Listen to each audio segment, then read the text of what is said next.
उसका optimum utilisation होना चाहिए।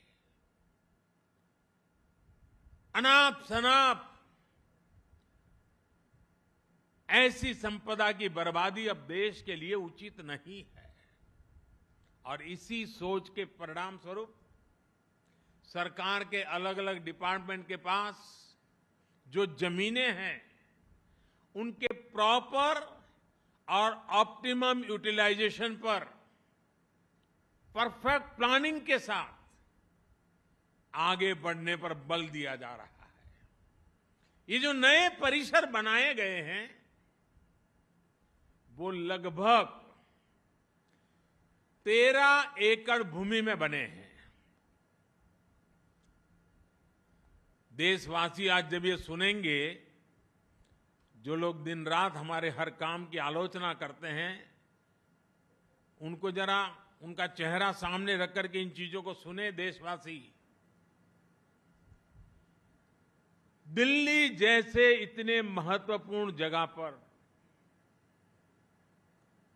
62 एकड़ भूमि में, राजधानी के अंदर 62 एकड़ भूमि में इतनी विशाल जगह पर ये जो हटमेंस बने हुए थे उसको वहां से हमने शिफ्ट किया और उत्तम प्रकार की आधुनिक व्यवस्था सिर्फ 13 एकड़ भूमि में, 13 एकड़ भूमि में निर्माण हो गई।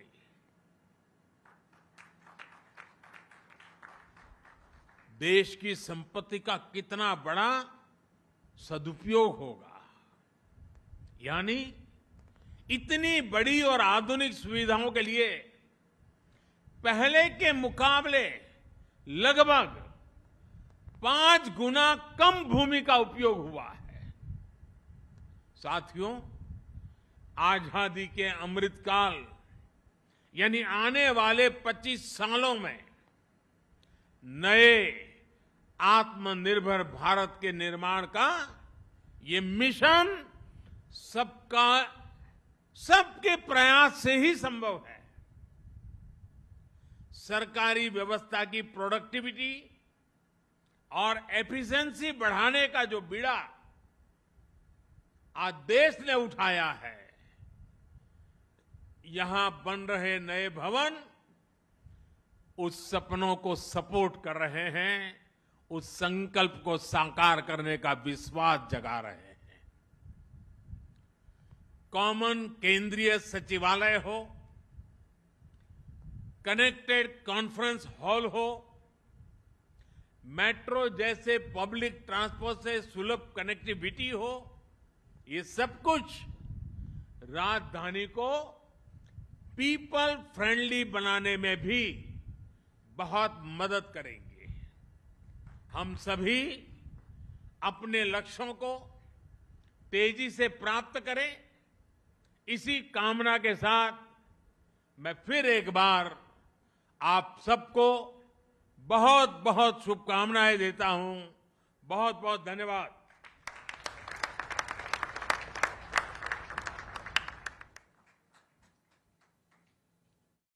तो दिल्ली में सेंट्रल विस्टा प्रोजेक्ट के तहत रक्षा मंत्रालय के नए कॉम्प्लेक्स का उद्घाटन हो गया है। उस मौके पर प्रधानमंत्री ने संबोधित किया, निशाना साधा उन लोगों पर जिन्होंने सेंट्रल विस्टा प्रोजेक्ट के नाम पर सरकार को घेरने की कोशिश की थी, इस प्रोजेक्ट पर प्रश्न चिन्ह खड़े किए थे।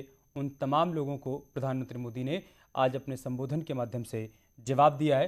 उन्होंने बताया कि जो पहले 62 एकड़ में फैला हुआ था उसे 13 एकड़ में समेटकर एक बेहतरीन कॉम्प्लेक्स तैयार किया गया है, जिसे रक्षा मंत्रालय को हैंड ओवर कर दिया गया।